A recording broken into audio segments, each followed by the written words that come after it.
àgbájọrò kì í fẹ́ kú.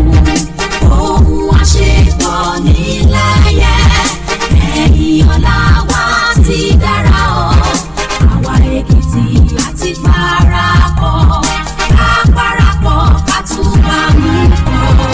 Àwa Èkìtì àti gómìnira ọ̀kan là ń ṣe.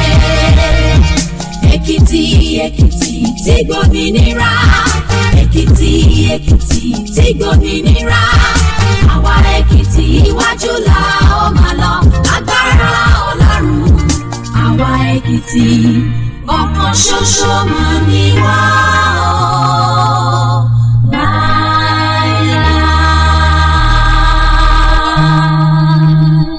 Ekiti Kete, it gives me a great delight to address you on the occasion of the 63rd Independence Day celebration of our great nation, and more importantly, the 27th anniversary of the creation of our dear Ekiti State. 27 years ago, during the 36th Independence Day broadcast, all Ekiti sons and daughters clung tightly to their radio and television gadgets, waiting with anxiety to listen to that historic breaking of the news of the federal government's pronouncement of Ekiti as a state. For me, today is historic and self-fulfilling. It also brings a lot of memories, bring my first state broadcast as governor on an occasion like this. It is self-fulfilling because it gladdens my heart that Providence has granted me a rare opportunity to be the governor of the same state. I was part of the movement that struggled for its creation on a day like this 27 years ago by the military administration of General Sani Abacha. For the State Creation Committee, it was like a dream, even though the committee had done everything to deserve the eventual announcement. Yet, we were all overwhelmed with joy that the epic struggle did not end in vain.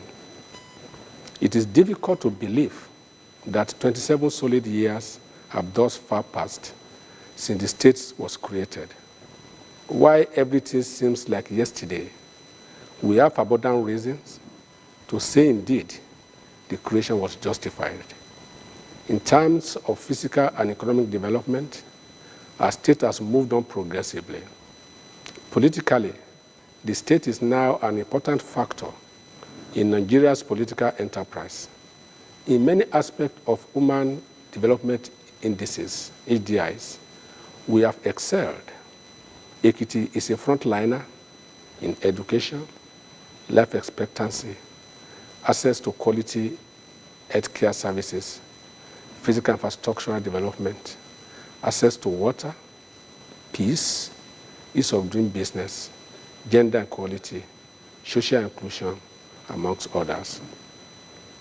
Gradually and assuredly, Ekiti is building a formidable profile of a progressive and development-oriented state that is poised for inclusive prosperity for all. Ekiti Kete, an occasion like this provides us another opportunity to pay homage to those who fought for the independence of this great nation and the creation of our dear state.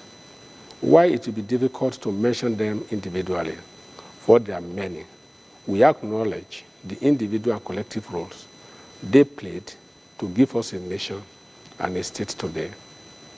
We must also acknowledge the great work done by patriots who have at one time or the other presided over the affairs of the state and gave their best for the development of Ekiti. These include His Excellency Otumba Richard Adeniyi Adebayo, the first democratically elected governor of the state, His Excellency Dr. John Kaude Fayemi, the immediate past governor of the state. Also on this list are the pioneer ministry administrator, late Colonel Inua Bawa, retired, Navy Captain Atanda Yusuf, retired, His Excellency Dr. Peter Ayodele Fayoshe, late General Idowu Olorin, His Excellency Engineer Shegoni, Right Honorable Tope Ademiloye, and Right Honorable Tunji Odeyemi. In this world that William Shakespeare says is a stage, and we are all players, they have played their part creditably well. But the business of nation building is a going concern. It is never a completed task. Each generation is faced with different challenges, and the text of their place in history is how well they are able to courageously confront the most pressing of their contemporary challenges. Today, we are generally faced with the web of challenges of insecurity, unemployment, poverty, and inequality. It is in response to these contemporary challenges that we came up with the 6 pillars of our administration's development agenda, which primarily is to ensure a shared prosperity for all Ekiti people. We are determined to ensure job creation and life abundance for our people. We believe in inclusive growth and collective development without leaving anyone behind. As it can be seen in our efforts so far, our government is very focused and strategic in our development drive. We want to ensure every policy and programs is connected to the chains of Ekiti Development Plan 2021 to 2050 and the focus 6 pillars of administration to deliver the shared prosperity promise. As an administration, we acknowledge that one of the dreams of our founding fathers is that government is a continuum and that no administration is an island from those before it, and that development must be integrated, continual, and strategic. Therefore, we see our government as a continuation of those before us, and that government projects that were ongoing or abandoned before we took over, but which are useful to the socio-economic development of the state must be completed. For example, we have completed the Ado Central Bus Terminal, the Ekiti Council of Traditional Rulers Chambers, 10 secondary health facilities, major street lights, reconnection of Ekiti East, Ayekire, and some part of Ekiti West and Ikole local government areas to the national grid after many years of darkness. We have also undertaken new projects, such as rehabilitation of many internal roads in Ado Ekiti. We are continuing with the Ikole Township Road, just as we are rehabilitating the Ilawe, Igede, Ado Ilawe roads, Ikere Ilawe, Erijinya Ilawe roads. We are also reconstructing the Igbaraodo, Ikogosi, Ikole, Ara, Isimbode roads, among others. More projects will be captured for execution in the ongoing budget preparation exercise. Similarly, I am committed to the dreams of the founding fathers to utilize our abundant mineral resources for the economic development of the state. To achieve this, the state is already working with appropriate federal government agencies that will invest in the exploration of our God-given mineral resources.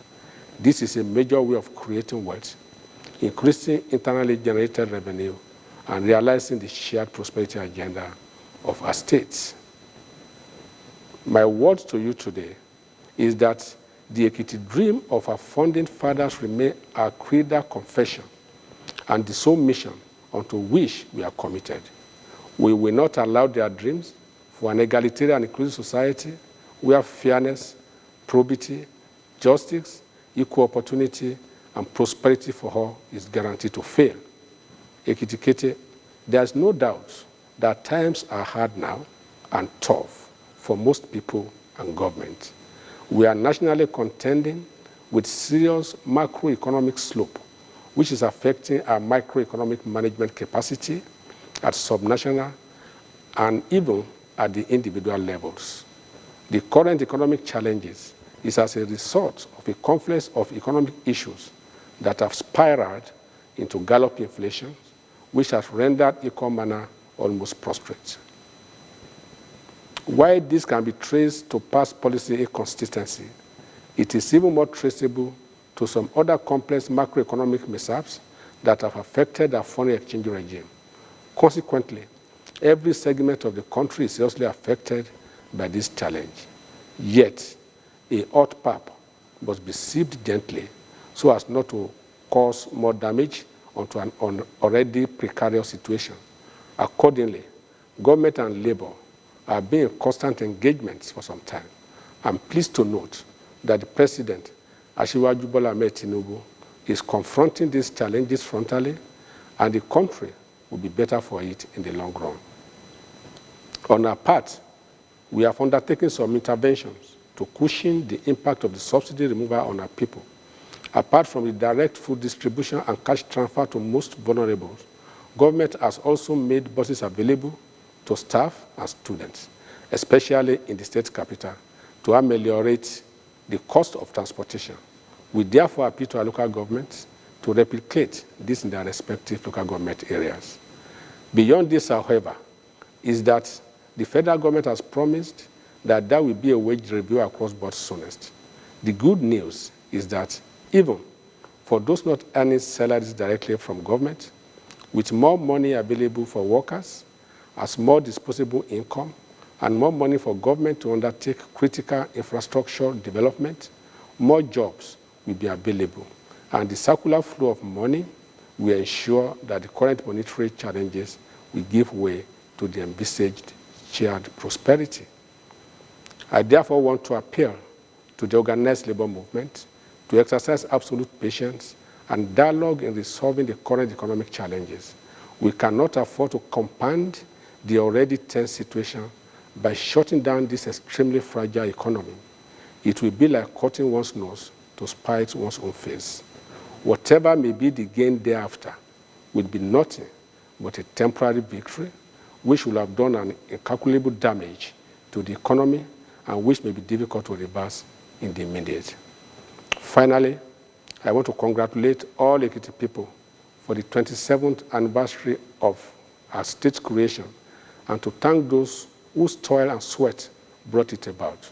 As we are thankful to God for how long we have gone as a people, we also need to reflect on the unity of the past that gave us the state and the need to do more, even far more, to achieve more. Once again, happy anniversary. Long live Nigeria, long live Ekiti State. Ekiti Agbeao. Ohun abájọ́rò kì í pẹ́ kú, ohun àṣepọ̀ nílẹ̀yẹ, ẹ̀yìn ọ̀la wa ti dára ọ́, àwa Èkìtì àti parapọ̀, ká parapọ̀ ká túbà mú kọ́, àwa Èkìtì àti òmìnira ọ̀kan bàbá ń ṣe. Èkìtì, Èkìtì tí gbòmìnira. Èkìtì, Èkìtì tí gbòmìnira, àwa Èkìtì iwájú la ó máa lọ, lágbára Ọlọ́run, àwa Èkìtì ọ̀kan ṣoṣo mà ni wá.